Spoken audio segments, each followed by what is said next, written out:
¿Qué tal? ¿Cómo están? Bienvenidos a Acción Hispana. Les saluda Jackie Figueroa. La ley de ajuste cubano, pilar para miles de familias, hoy enfrenta cuestionamientos serios. Mientras tanto, continúan las deportaciones y aumentan los arrestos en nuestras comunidades. ¿Qué significa esto para usted y sus seres queridos? Hoy lo analizamos con claridad. Comenzamos.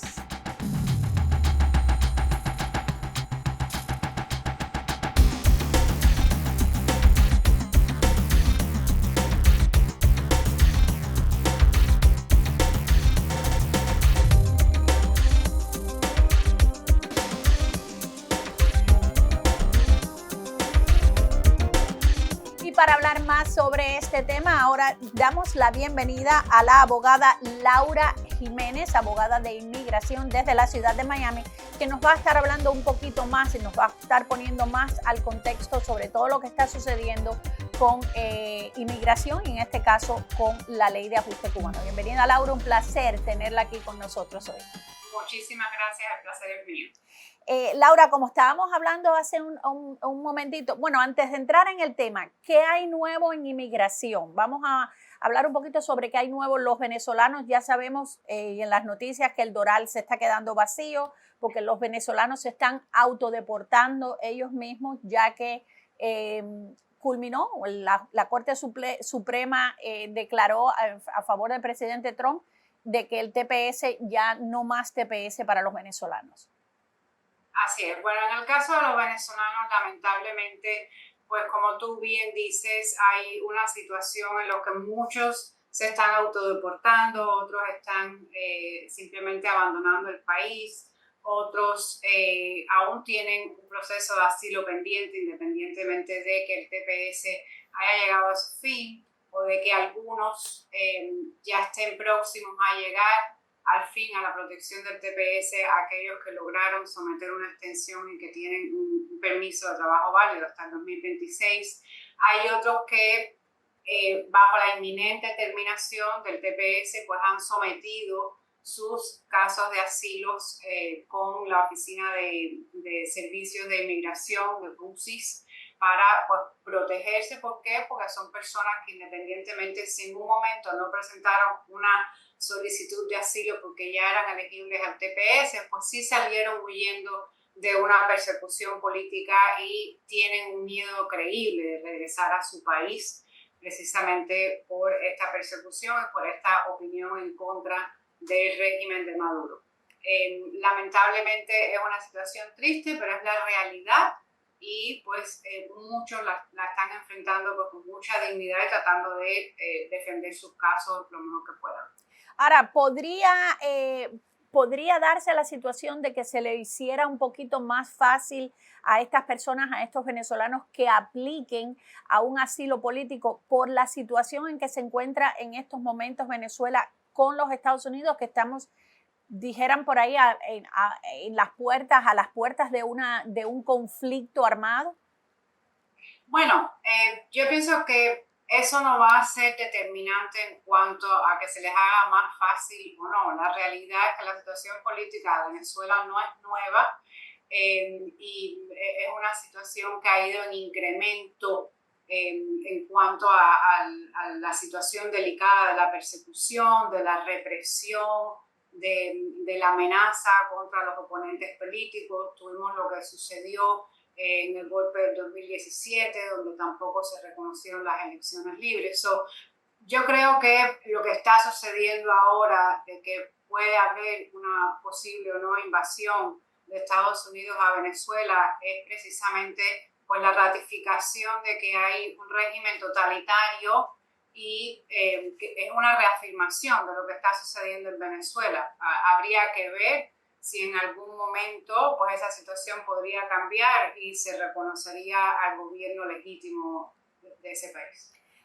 El miedo creíble, ¿están haciéndolo más difícil ahora en estos momentos que antes para que la persona pruebe de que su vida corre peligro si regresa, por ejemplo, a su país, a Venezuela? Sí, de manera general y no solo en cuanto a Venezuela, de manera general las entrevistas de miedo creíble se han hecho muchísimo más estrictas.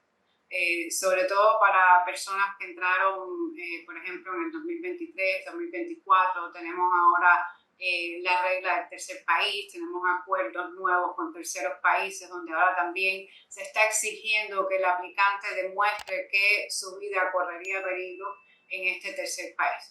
De manera general, en estos momentos, tener éxito en un caso de asilo, por muy bien documentado que esté, por muy buen testimonio que haga el aplicante, siempre va a ser más difícil en estos momentos obtener una aprobación, tanto en MUSIS como en la Corte de Inmigración. Y siguen, las deportaciones siguen obviamente y los arrestos en las cortes, ¿han parado o continúan? No, los arrestos continúan en las cortes, los arrestos continúan a través de detenciones de tránsito, continúan incluso los arrestos en oficinas de ICE. Tenemos comunicación de que ICE durante supervisiones rutinarias ha citado a aplicantes que tienen sus procesos al día, que han cumplido con las instrucciones del gobierno en cuanto a someter su aplicación de asilo en tiempo, en cuanto a cumplir con la supervisión como tal, en cuanto a cumplir con sus huellas biométricas, sin récord criminal, y los han estado citando, por ejemplo, para los fines de semana y los han dejado detenidos. Personas que lamentablemente se les debería respetar el derecho a ser escuchados, se les debería respetar el derecho a tener su día en corte y presentar su caso. Se está viendo todo esto en un gran peligro, tanto en el peligro de la violación del debido proceso, como el peligro que se está viendo en cuanto a numerosas violaciones constitucionales de detenciones arbitrarias sin una duda razonable por el oficial. Estamos viendo cómo los oficiales de ICE están cometiendo detenciones con una gran actitud de agresividad sin una necesidad. Estamos viendo cómo también no están cumpliendo con el deber de identificarse como un oficial de la ley. Yo pienso que esas personas, porque parte el alma, ¿no? A las personas como las arrestan y lo que le hacen. Yo pienso, no estoy segura, ¿no? Porque que no son realmente oficiales de inmigración, porque se dijo que iban a contratar personas para que actuaran en estos arrestos como oficiales de inmigración. Y creo yo, es mi opinión, que esas son esas personas que son extremistas, porque para detener a una persona no tienes que hacer las cosas que están haciendo. Deténla, llévala, léele sus derechos, pero como lo están haciendo, creo yo que no son los propios agentes de ICE, que son estas otras personas que no están entrenadas, no sé.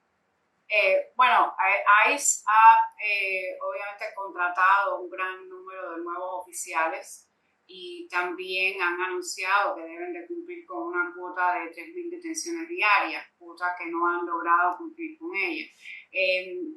Por mi parte, yo estoy de acuerdo con que tienen que arrestar a aquellas personas que han violado las leyes de inmigración en múltiples ocasiones. O sea, tenemos inmigrantes que han entrado al país en múltiples ocasiones sin entregarse, ya teniendo incluso una orden de deportación previa. Esta situación, cuando se reinstaura una orden de deportación, los previene de muchos alivios migratorios, sino es que de la mayoría. Tenemos también inmigrantes que han cometido delitos que no deberían ser perdonados, mucho menos tener la oportunidad de, ante ciertos delitos, gozar del beneficio de estar en los Estados Unidos. Yo estoy de acuerdo con esas detenciones. ¿Con cuáles no estoy de acuerdo? Bueno, con que detengan a una persona que no ha cometido un delito, que el propio gobierno lo dejó entrar en su momento para que tuviera su día en una corte de inmigración y que después de que ha cumplido con todos y cada uno de los pasos y requisitos impuestos por el mismo gobierno, pues los detengan y les quiten ese derecho de una manera tan rápida, tan inhumana y tan arbitraria, incluso separando a familias que podrían tener un alivio legal migratorio dentro de Estados Unidos. Claro que sí, yo estoy completamente de acuerdo también con eso, el que entró ilegal, el que forma parte de una pandilla, el que no cumple con los requisitos, claro que tiene que salir del país. La persona que está siguiendo un proceso legal, que está en un proceso legal y que tiene todo para poder quedarse, claro que no merece ser deportado. Y hablando sobre eso, hay muchas personas que están en esa encrucijada. Tienen que presentarse en corte, tienen que ir a ver un juez, pero por las mismas detenciones que están sucediendo arbitrariamente en la corte, y hay muchos jueces que se están prestando para esto, para hacer esos arrestos, estas personas tienen miedo, no quieren ir a la corte porque no saben lo que va a suceder. Deben de ir con un abogado, qué deben de hacer, cómo deben de prepararse. Yo pienso que en estos momentos todo inmigrante que esté bajo un proceso de inmigración, ya sea un asilo, ya sea una residencia, ya sea cualquier otro tipo de beneficio, debe hacerlo con la ayuda y con la guía de un representante legal experto en la materia, un abogado de inmigración. Y lo otro es que lamentablemente no es un consejo el que no se presenten a una audiencia, tienen que presentarse a la audiencia. Al no presentarse a la audiencia, pues entonces el juez tiene la autoridad de emitir una orden de deportación en ausencia. Y el miedo simplemente no es una excusa. ¿Por qué? Porque puede o no puede haber una detención. No tienen cómo probar que estaban evadiendo un miedo de que su vida corriera un peligro en una corte de inmigración. No es una razón válida para no presentarse a una corte de inmigración. Suene crudo o suene triste, pero es la realidad. Tienen el deber de presentarse a sus citas de supervisión y tienen el deber de presentarse tanto a entrevistas como sobre todo a las audiencias en la Corte de Inmigración. Ahora, ¿cómo deben protegerse? Bueno, pues precisamente buscando esta ayuda y esta guía legal. Ahí, si bien tú dices que hay algunos jueces que han aprobado estos cierres de casos en la Corte y ICE ha estado fuera de la sala de juez para ejecutar estas detenciones, pues también hay muchos jueces que están permitiendo la comparecencia de tanto el abogado como el aplicante de asilo a comparecer a la audiencia por video. Entonces, yo creo que es algo que deben explorar y es algo que deben de asesorarse correctamente para, en lugar de dejar de ir a la audiencia, buscar una alternativa quizás más segura.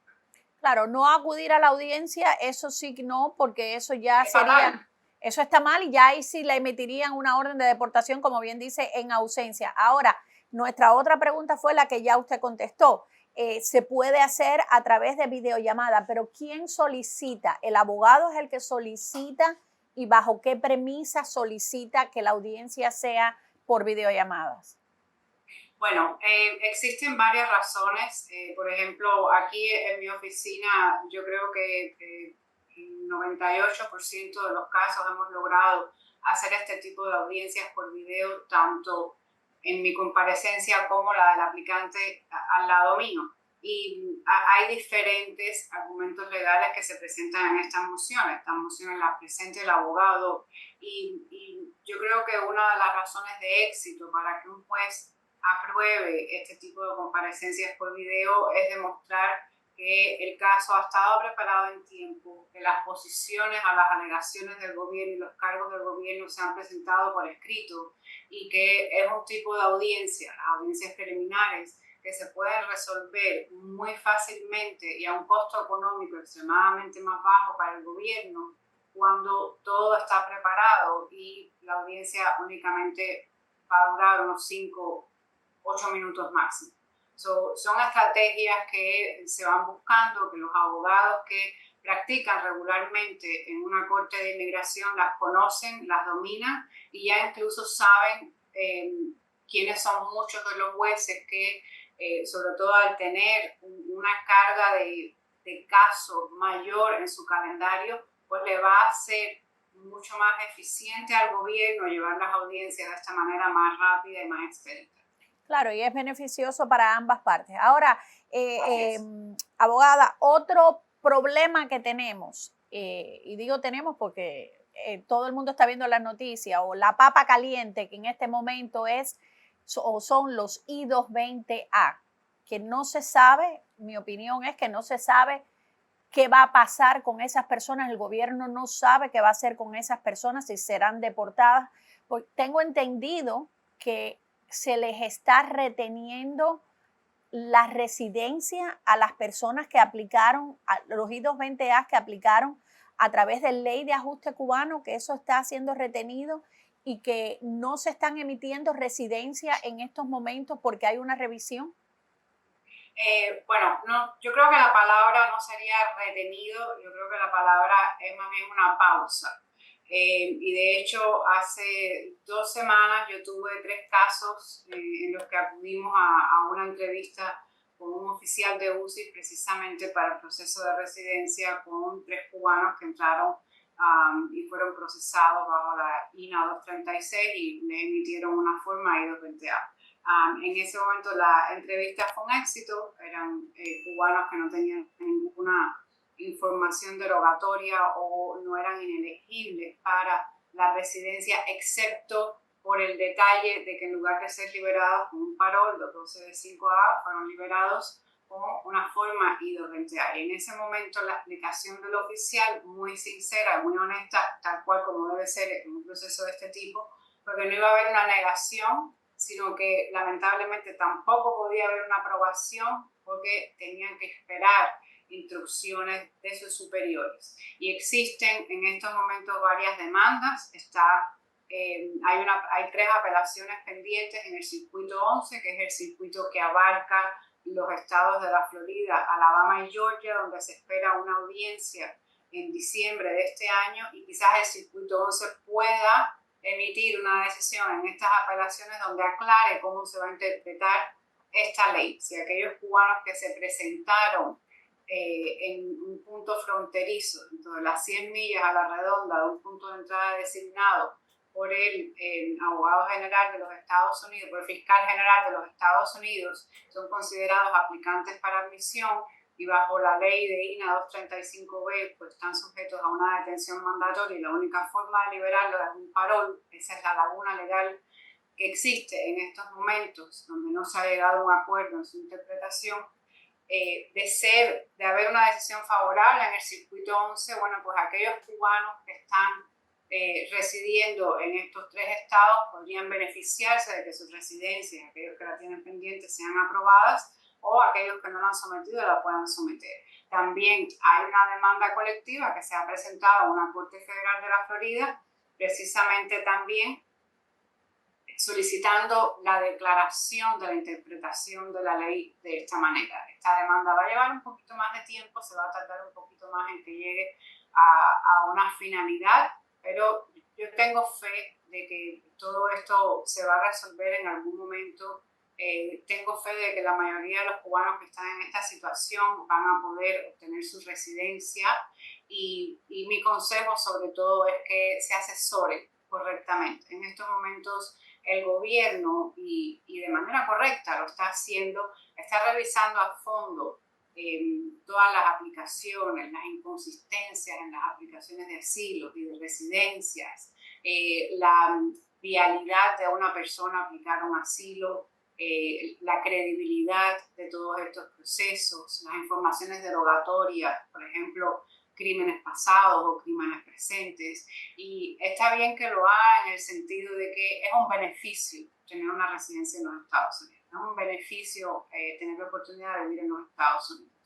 Y aquellos que somos americanos, pues tampoco queremos que hayan criminales en nuestra comunidad. Queremos que las personas a las que les estamos transmitiendo estos beneficios son personas que respetan la ley y que respetan el principio de la honestidad y la democracia. Sí, claro, como dijo el secretario de Estado Marco Rubio, tener una residencia es un privilegio, no es una obligación. Pero aquí la controversia viene porque no se acepta el I-220A como un parol. O sea, exacto, es una entrada legal al país, pero no lo quieren ver como un parol, aunque técnicamente lo que le han dado, según he estado leyendo, es un parol. Entonces, ahí es donde viene la controversia y donde han habido varios casos donde varios jueces de inmigración han fallado a favor y otros han fallado en contra. Y ahí es donde está el meollo de la cosa y donde está todo trabado. Exacto, y lamentablemente en estos momentos, después de la decisión del caso de Cabrera Fernández que emitió la Corte de Apelaciones de Inmigración, los jueces no están aprobando la elegibilidad de los cubanos a la residencia con una I-220A.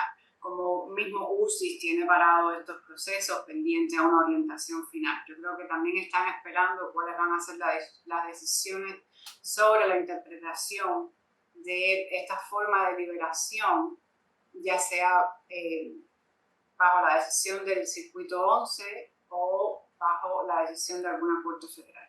Eso podría llegar esto a la Corte Suprema como pasó o como acaba de suceder con el TPS, que también había controversia de que sí, de que no, de que lo extendían, lo quitaban, lo ponían, y pudiera suceder esto mismo también con esto, llegar a la Corte Suprema y viviendo los tiempos que estamos viviendo, que la Corte Suprema diga no, no tienen derecho. Existe una posibilidad, sí. Ok.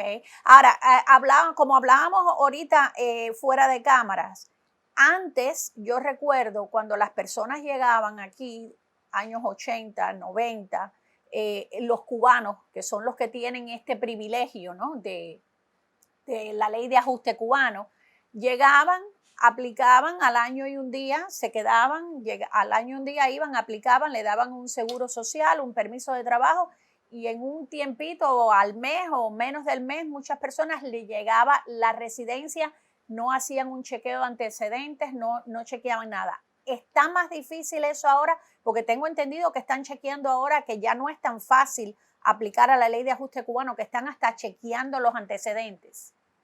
Así es, y sí, se ha hecho todo más difícil y como tú bien dices, antes no habían estas revisiones exhaustivas, no iban a fondo, pero sin embargo, y lamentablemente, debido al gran número de inmigrantes, no solo cubanos, que entraron bajo la administración anterior y que no fueron debidamente procesados e inspeccionados, pues también entraron, y hablando del caso de los cubanos, muchos cubanos que no deberían tener el beneficio de estar aquí, muchos cubanos que han sido represores, que han estado involucrados de manera directa con el régimen y que mantienen lazos incluso demasiado cercanos con el régimen. Y no es el propósito por el cual se habilitó o se estableció la protección para los cubanos bajo la ley de ajuste.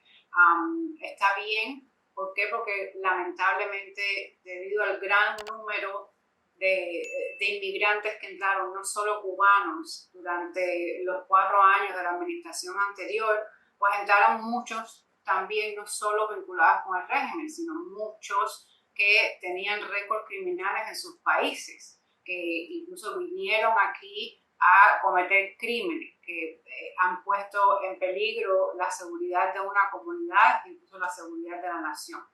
Lamentablemente, estas son medidas que el gobierno actual se ha visto forzado a implementar debido al abuso de la administración anterior. Yo pienso que, y esto no quiere decir que yo esté en contra de que los inmigrantes lleguen a pedir refugio, todo lo contrario. Yo pienso que un principio fundamental de los Estados Unidos ha sido siempre el respetar los acuerdos internacionales, sobre todo los acuerdos de refugiados, pero llevando a cabo el proceso como debe ser. Tenían que haberse llevado a cabo este proceso en frontera de una manera organizada, tenían que haber corrido los récords, tenían que haber realizado estas entrevistas de miedo creíble. ¿Para qué? Para evitar que entonces llegáramos a lo que estamos viviendo hoy y que lamentablemente, aunque no esté de acuerdo, ha sido el resultado de que todos están pagando juntos por pecados.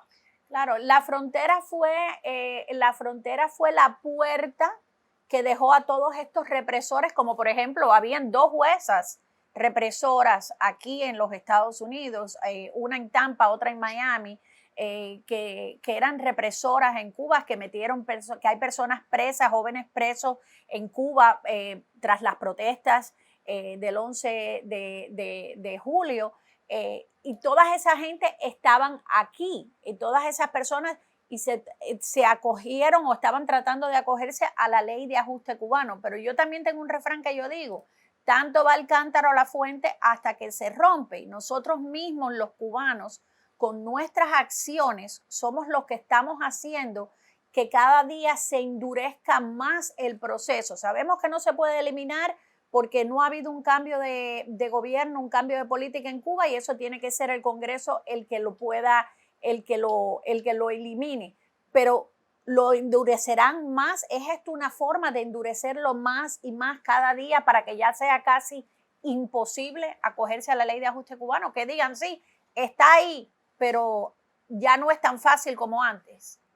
Yo creo que no, que la palabra no es endurecer. Yo creo que la palabra es aplicar los filtros necesarios, sobre todo los filtros de seguridad y los filtros de elegibilidad, para precisamente valorar de que un aplicante pueda tener el beneficio de la residencia bajo ajuste cubano. Y cuando digo ajuste cubano, me refiero también a cualquier otro aplicante de cualquier otra nacionalidad. Tenemos los casos de fraude que se cometieron cuando el programa de paro humanitario, donde incluso hubieron peticionarios que estaban fallecidos, que ni siquiera existían. Y si bien muchos fueron víctimas de estos engaños, también muchos fueron partícipes de ellos. Esto es una forma de engañar, esto es una forma de mentir. Entonces yo pienso que no es que se vaya a hacer más duro, porque la ley no va a cambiar. La ley para hacerse residente bajo cualquier tipo de categoría básicamente exige unos requisitos que son en común, que es la entrada legal, que es no haber cometido un crimen o tener un factor derogatorio en su caso que lo haga elegible para el beneficio de la residencia, sea una residencia por reunificación familiar, ya sea una residencia por ajuste cubano, una residencia por una visa de empleo. Se deben aplicar los filtros necesarios y creo que, como bien te decía anteriormente, este es el resultado. No es que ahora se haga más duro, sino que ahora los filtros se están haciendo mucho más exhaustivos, al extremo de también entonces revisar las redes sociales de los aplicantes. Ya veo. ¿Puede a una persona que aplicó, siguiendo en el tema de la ley de ajuste cubano, vimos hace unos meses atrás personas que llegaban de Cuba y que estuvieron en el aeropuerto y por ponerlo de alguna manera fueron amenazadas con que se les iban a quitar la residencia porque habían aplicado a la ley, tenían la residencia por la ley de ajuste cubano y estaban regresando a Cuba? ¿Se le puede retirar la residencia a una persona que aplica, por ejemplo, en este caso, a la ley de ajuste cubano, que hay confusión entre los mismos cubanos porque ellos te dicen, no, yo no apliqué por asilo, yo apliqué por la ley de ajuste cubano? Se le puede aplicar, se le puede retirar la residencia porque si tú estás aquí es porque estás huyendo de una dictadura y vuelves a la dictadura y te dan asilo político en este país, sea ley de ajuste cubano, sea lo que sea. ¿Se le puede retirar la residencia? Pudiera ser. Primero que todo, quien único tiene la competencia y la facultad de decidir sobre retirar una residencia otorgada es un juez de inmigración. ¿Qué sucede? Y es donde muchos de los cubanos desconocen cuál es el fondo de esta medida. Aquella persona que entró por frontera, entró para pedir protección bajo asilo. Y la razón por la cual le dieron un parol, le dieron un I-94, fue para que presentara su asilo dentro de Estados Unidos. Independientemente de que el hecho de ser cubano los hacía o los hace elegible al año y un día a presentar la residencia y ajustar su estatus. Independientemente de que no hayan pasado por una entrevista de miedo creíble, independientemente de que no hayan sometido un proceso de asilo y últimamente no obtuvieron su residencia bajo un asilo ganado, sino bajo el ajuste cubano, fue para la razón por la cual lo dejaron entrar fue para pedir protección, porque dijeron que tenían miedo de regresar a su país en esa entrevista de filtro. El hecho de que al momento de recibir su residencia comiencen a hacer viajes, sobre todo viajes frecuentes, viajes prolongados a Cuba, pues está desmintiendo lo que dijeron en la frontera de que tenían miedo de regresar a su país. Y están entonces dándole al gobierno la pauta de iniciar un caso para retirar la deportación por mentir. Y eso es muy delicado. Si incluso recordamos en tiempos atrás, cuando se comenzó la revisión del programa del paro humanitario, modificaron la aplicación y había que presentar una justificación por la cual la persona merecía que se le otorgara ese paro humanitario. Y muchos explicaron en sus casos incluso que la razón era porque tenían miedo de vivir en su país y no tenían una forma de llegar a Estados Unidos de manera legal. Esa también fue una de las razones por las cuales Biden implementó el programa de paro humanitario, porque habían muchas personas, no solo de Cuba, sino de Haití, de Nicaragua y Venezuela, que estaban perdiendo la vida, estaban siendo víctimas de secuestros, de ataques, de violaciones en la trayectoria por los diferentes países y sobre todo en la selva del Darién. Y estas personas abusaron de este beneficio, dijeron que tenían miedo, que querían el paro por razones humanitarias y sobre todo en el caso de los cubanos, que es donde más vemos este patrón, pues inmediatamente que obtienen la residencia comienzan a viajar de regreso a su país. Y entendemos que tienen familia allá, que tienen familia que no van a poder ver en un largo tiempo, pero siempre pueden buscar la vida a un tercer país. Exactamente, exactamente, y no poner en riesgo. Y es bueno aclarar, ¿no? Ese concepto equívoco que tienen de que como aplicaron por ley de ajuste cubano no tiene nada que ver y que pueden volver a Cuba cuando quieran. No, no debe. Sí, quienes únicos están exentos de esa revisión son aquellos que entraron con una visa y se quedaron, aquellos que entraron y obtuvieron su residencia a través de un proceso de reunificación familiar o a través de una visa de fiancé. Toda aquella persona que entró con un paro humanitario, en mi opinión, está sujeto a esta revisión. Claro que sí. A no ser aquellos que entraron con un paro humanitario por razones médicas. Es otro tipo de parol 212-5 que también se otorga. Todos tenemos familia, todos queremos visitar a la familia, todos queremos ver a la familia, pero si tú vienes huyendo de una dictadura y aplicas y estás diciendo que tu vida corría peligro y que si vuelves a ese país, como al año y un día, cuando te dan la residencia, vas a volver a Cuba. No tiene sentido, no tiene sentido y pones en peligro tu residencia y la de otras personas que también la obtuvieron de la misma forma. ¿Qué le queda a los cubanos, doctora? Porque sé que su tiempo está limitado y ha sido muy amable de conversar con nosotros hoy. ¿Qué le queda a los cubanos si de no aprobársele a los I-220A, de no aprobarse que sean un parol, deportarse, cómo pueden aplicar? ¿Qué pasaría con ellos?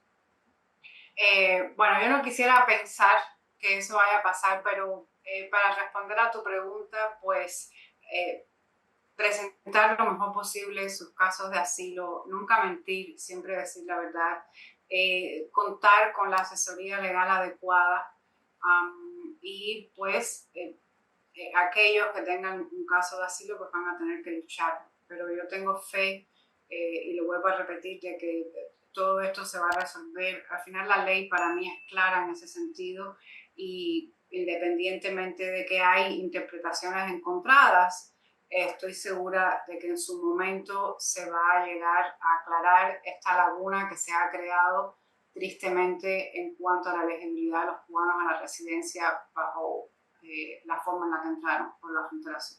Es mejor siempre autodeportarse uno mismo, ya sea para un tercer país, no necesariamente para Cuba, para otro país, decir, bueno, si no tengo solución, me voy yo mismo antes que me deporten, porque puede haber la posibilidad de que puedas entrar luego legalmente. Lo contrario de que si te deportan, ahí sí ya estás castigado, ¿no? Pues una salida voluntaria no tiene la penalidad de una orden de deportación, independientemente de que siempre va a crear un precedente que puede afectar la elegibilidad de la persona para regresar al país. Ahora hay que tener en cuenta de que no todo el mundo está dispuesto a autodeportarse. Hay muchas personas que sí es cierto que salieron huyendo de una persecución y de un miedo más que creíble, que fueron víctimas de detenciones, de amenazas, de maltratos físicos, de maltratos psicológicos, que perdieron su trabajo, que perdieron todo y que además lo dejaron todo atrás, inclusive familia, por ese miedo a que hubiera un daño aún mayor, tanto en su vida como en su libertad. Y muchas de estas personas no tienen la opción de un tercer país. No todo el mundo tiene una residencia alternativa o no todo el mundo está dispuesto a darse por vencido. Yo pienso que si la persona de verdad vivió un patrón de persecución, de verdad tiene un miedo de regresar a su país, pues merece la oportunidad de luchar por ese asilo.